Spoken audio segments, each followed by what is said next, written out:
BNP chairperson Begum Khaleda Zia এখন তার গুলশানের বাসভবন ফিরোজায়। সেখানে আছেন সহকর্মী নূপুর মাহমুদ। আমরা সরাসরি চলে যাচ্ছি তার কাছে। নূপুর, আমরা তো সকাল থেকেই দেখেছি বিএনপি নেতাকর্মীদের বাঁধ ভাঙা উচ্ছ্বাস। চেয়ারপারসন দেশে ফিরেছেন এই উপলক্ষে। এর আগের সংবাদে আপনি জানাচ্ছিলেন তার বাসভবনের সামনে বিপুল সংখ্যক নেতাকর্মী জড়ো হচ্ছেন। এখন কি পরিস্থিতি এবং তাদের প্রতিক্রিয়া কি জানাবেন?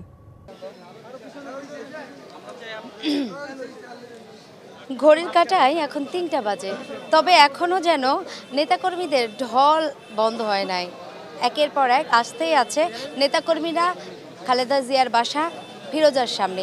আমরা ফিরোজার সামনেই আছি এখন, আর এখান থেকে আপনারা দেখতে পাচ্ছেন আমার আশেপাশে পেছনে অনেক নেতাকর্মীরা এসেছেন এবং তারা কিন্তু খুবই আনন্দিত এবং সেই সাথে খালেদা জিয়ার সুস্থতা নিয়ে কিন্তু কথা বলছেন। তারা বলছেন খালেদা জিয়া সুস্থভাবে দেশে ফিরেছেন, এটাতেই তারা খুশি।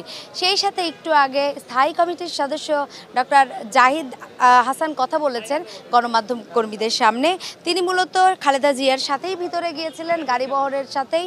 পরে বের হয়ে এসেই তিনি কিন্তু সাংবাদিকদের সাথে কথা বলেছেন এবং তিনি কিন্তু জানিয়েছেন খালেদা জিয়ার শরীর এখন অনেকটা স্টেবল এবং তিনি অনেক সুস্থ আছেন, অনেকটাই ভালো আছেন। তবে সাংবাদিকদের প্রশ্নের একটা জবাবে তিনি বলেছেন যে খুব দ্রুতই তারেক রহমান দেশে আসবেন, তার দেশে আসতে কোনো বাধা নাই। তিনি দেশে আসলেই মা ছেলে মিলেই কিন্তু আবারও বিএনপির এই রাজনীতি তারা আবারও গণতন্ত্র প্রতিষ্ঠার ক্ষেত্রে তারা আবারও কাজ করবেন এবং রাজনীতিতে আবারও ভালোভাবে তারা তাদের নেতৃবৃন্দ নিয়ে তারা এগিয়ে যাবেন, এই ধরনের কিন্তু তিনি মন্তব্য করেছেন। এবং খালেদা জিয়া প্রসঙ্গে বারবারই বলেছেন তিনি আপাতত অনেকটাই সুস্থ আছেন, তবে দ্রুত আরও সুস্থতা কামনা করছেন, তিনি এটাই জানিয়েছেন। শাইনি চুলে এখন হবে সব হেয়ারস্টাইল। সিল্কোর দ্বিগুণ শাইনি চুল প্রতিদিন।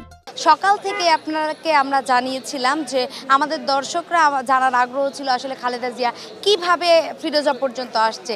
তিনি বিমানবন্দর থেকে শুরু করে আমাদের অন্যান্য সহকর্মীরা তারা কিন্তু বিমানবন্দর থেকে শুরু করে একদম ফিরোজার সামনে পর্যন্ত কিন্তু গাড়ি বহরের সাথে সাথেই ছিলেন এবং আপনাদেরকে দেখিয়েছি, আমাদের দর্শকদেরকেও দেখিয়েছি।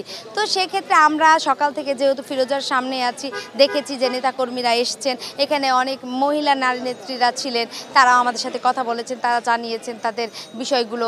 এদিকে আরেকটা বিষয় না বললেই না, সকলেই কিন্তু বেশিরভাগই বলছিলেন যে ডাক্তার জুবাইদা যে আমাদের দেশে ফিরলেন প্রায় 17 বছর পর, এটি আসলে এই বিষয়টাই নিয়েই বারবার বলছিলেন এবং বলছিলেন যে তিনিও হয়তো বা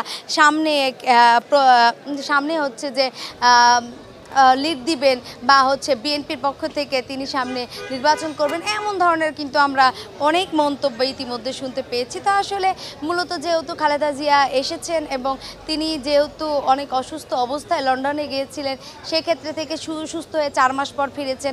আসলে এই ক্ষেত্রেতেই দেখছি যে নেতাকর্মীদের অনেক আগ্রহ, তাকে এক নজর দেখার জন্য, আসলে তাদের নেত্রী কেমন আছেন, এগুলো আমরা আসলে সকাল থেকে দেখেছি। এখন পর্যন্ত যেহেতু বাড়ির ভিতরে আছে, আমরা বাড়ির বাইরে আছি, বাইরে থেকে আমাদের দর্শকদের আসলে জানানোর চেষ্টা করছি খালেদা জিয়ার বর্তমান এখনকার যে অবস্থা সেটি।